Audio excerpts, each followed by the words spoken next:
you back to the Inside Scoop Emerald Planet. Here again, your host, Dr. Sam.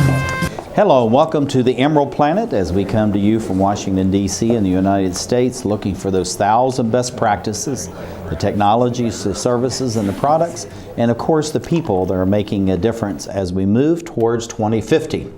And why 2050? In 2050 we'll have about 9 billion souls on the planet. Climate change will be accelerating at an ever increased pace. And we have to figure out how we're going to provide the food, the fuel, the fiber, and the basic infrastructure for all these people. And that basic infrastructure goes beyond just roads and bridges and ports and airplanes, but also the education and the health care and all the other things. And we have a gentleman who's really working on this area as far as the energy is concerned.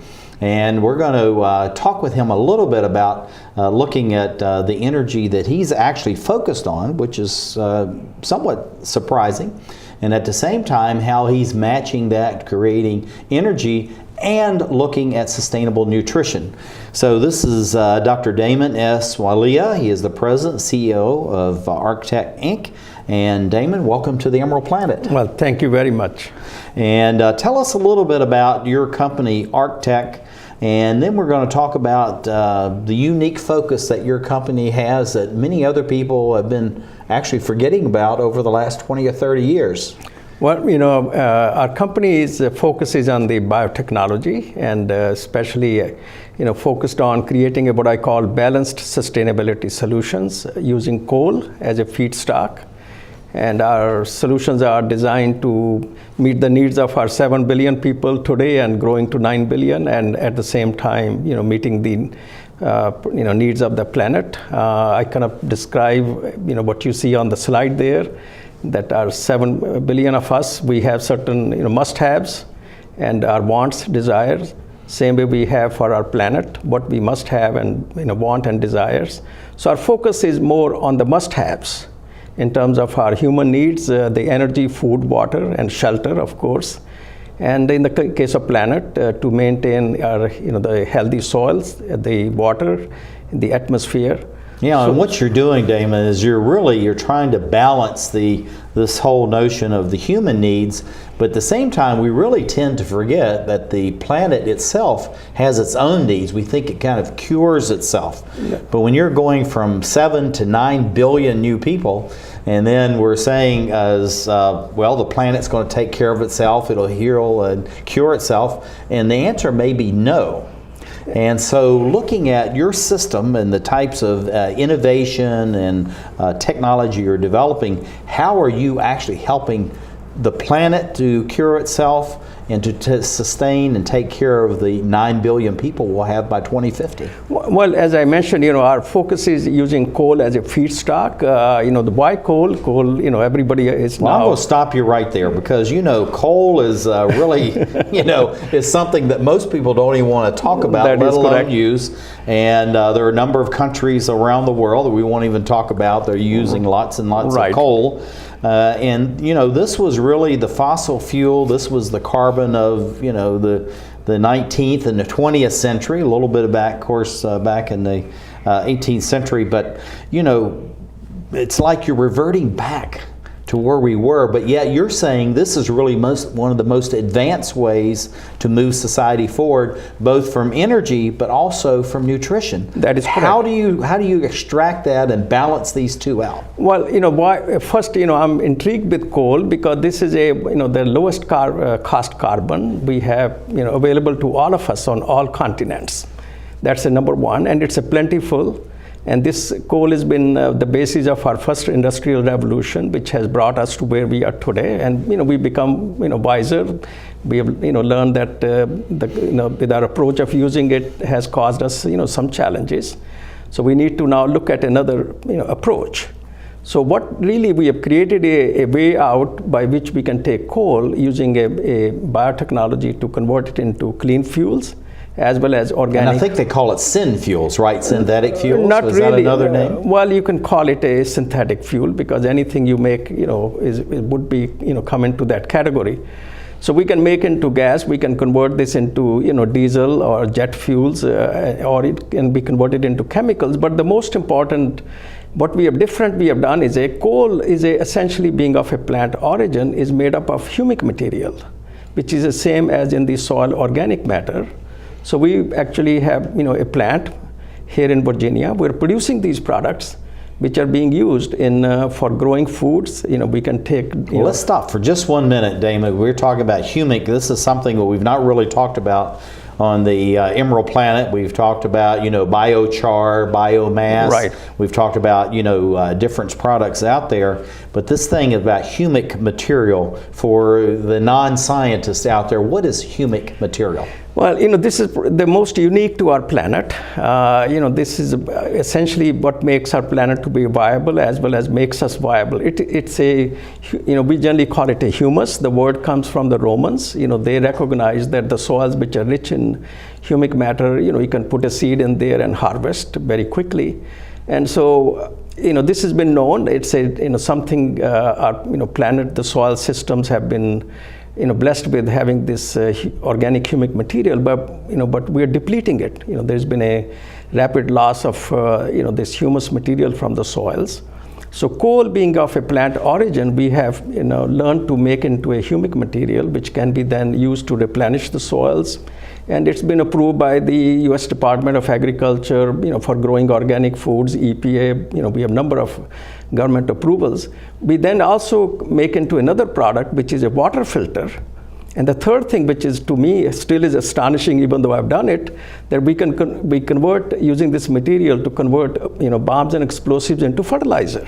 Oh, that's absolutely incredible. And I really want to go back to these approvals that you have, because I think most people, when you say coal and approved for growing food, yes, and that you have the USDA, United States Department of Agriculture, you have the United States Environmental Protection Agency, and others all saying that this is something that's viable, it's good for the planet, and many people are saying, really? Well, not only that, we have an approval in China from the Bureau of Ag. In fact, my product is currently being used in China. And so this is really, we've done it really very systematic science, and and produce the data as well as information to make a case that the products we are making are safe. And the other underpinning of this whole approach is to create what I call a total value chain use. So what you're seeing on your screen right now is where we can apply this to the mine coals, as well as there's a huge amount of coal which still is unminable. Coal is like an iceberg. We only see one part. The 9 parts are below. Yeah, we're looking at the coal, and as far as extraction, there's been a great movement against, the mountaintop mining of coal, where you're just literally cutting off it and then pushing it down into the valleys below. And then, of course, you have the deep sea mining, but also then you have the open pit mining. So looking at coal, how looking at the various sources of coal, how do we balance that and make sure that we're, really enhancing what's going on in the environment, and we're not decreasing or degrading the environment in any way by using coal? Well, see, number one, we need to help coal companies to make a lot more money. So far, they're just working on a very, very low margins. With my technology, we created 250 times more value from a ton of coal than they do it now.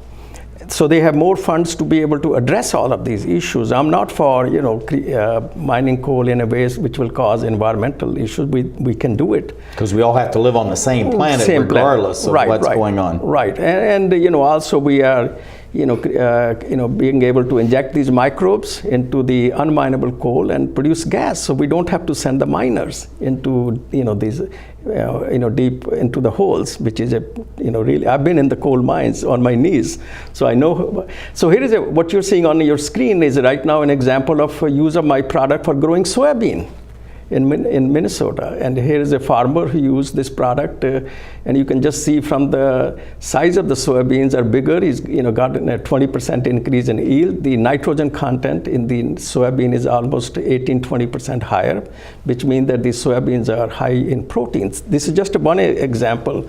if you go on my website, you will see many examples of use of my product in all over the world. Daman, let's just stop right here looking at this. Okay, so we increase the productivity by 15-20%. Right. We're increasing the size, also the protein values of that. What does that mean for a farmer, say, in Nigeria or India or Uganda or Vietnam, all these places? What does that mean to them as far as lifestyle and income, and then also investment back into the community? See, biggest challenge in farmers in these countries have been they're a subsistence farmer.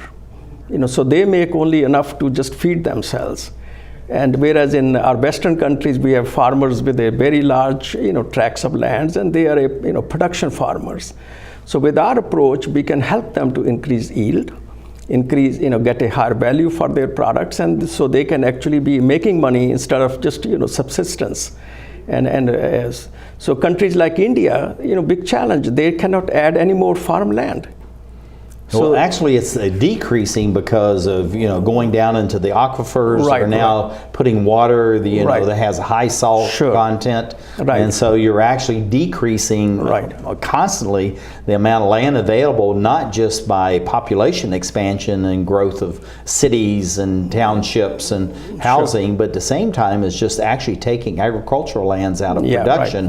So, in what you're doing, how can you take these millions of acres, say in a country of India, and actually bring them back into productivity? Well, see, we can take, like in Egypt, for example, our product is being used to, increase the tolerance to the high salinity.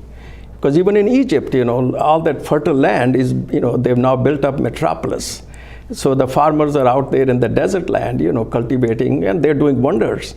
But it's, taking a lot of water. So our product is helping them to, deal with arid conditions, in terms of dealing with the salinity issues. This is a remarkable science. It's nothing new. Our nature has been using this science for centuries. And so all we have done is used our modern science technology to kind of bring it to a point, in a mode so that it can be applied and be made available to the farmers all over the world. Daman, we only have about 15 seconds left. What do you see for the future of ARCTECH over the next 10, 15, 20 years? Well, I want to, basically I believe that we have a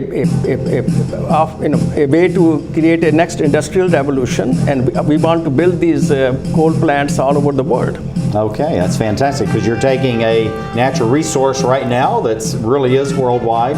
Many people are against it. What you're doing is bringing it back into vogue with new technologies.